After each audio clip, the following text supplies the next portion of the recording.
verse 5. When the king of Egypt was told that the people had fled, the mind of Pharaoh and his servants was changed towards the people, and they said, "What is this that we have done? That we have let Israel go from serving us?" So he made ready his chariot and took his army with him and took 600 chosen chariots and all the other chariots of Egypt. We don't know how many that would have been, upwards of thousands, with officers over all of them. And the Lord hardened the heart of Pharaoh, king of Egypt, and he pursued the people of Israel while the people of Israel were going out defiantly. The Egyptians pursued them, all Pharaoh's horses and chariots and his horsemen and his army, and they overtook them and camped at the sea by Pi-hahiroth in front of Baal-zephon. They caught them. Pharaoh has taken the bait. He believes that he's going to get back this regrettable decision that he'd made, letting their whole workforce go. And it turns out that God isn't even with them anymore. They're wandering the desert. We can definitely bring them back to us. It looks easy to him, but God was setting him up for a tremendous judgment.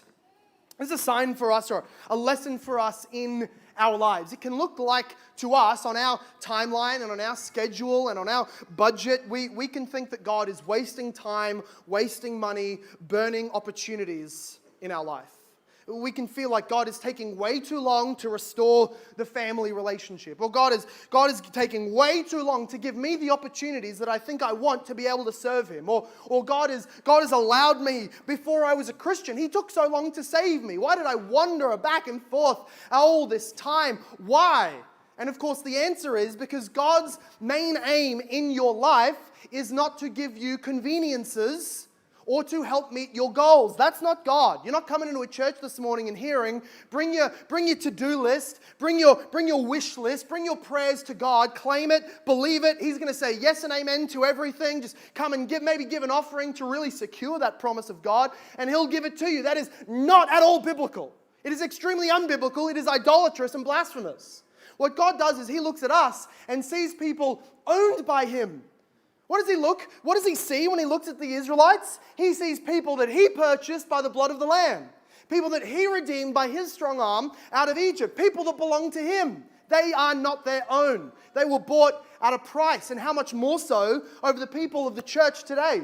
Don't ever come to God expecting and demanding, or maybe in your hard hours being so frustrated that God is taking a long time to achieve what you think would be best. Of course, we all struggle with that. As a church leader, I struggle with that, but we need to remind ourselves the main aim of God in history and through all of his works is to get for himself maximal glory through his Son. And he often does things that we do not understand.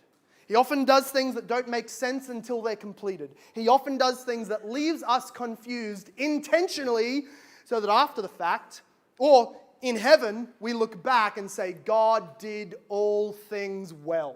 He got for himself the glory he deserved. And that, for a true Christian with a regenerated heart, is the best news of all. That God gets the glory that he deserves. God is the ultimate why to every struggle. Why this? Why that? Why is this happening? So that God gets his glory.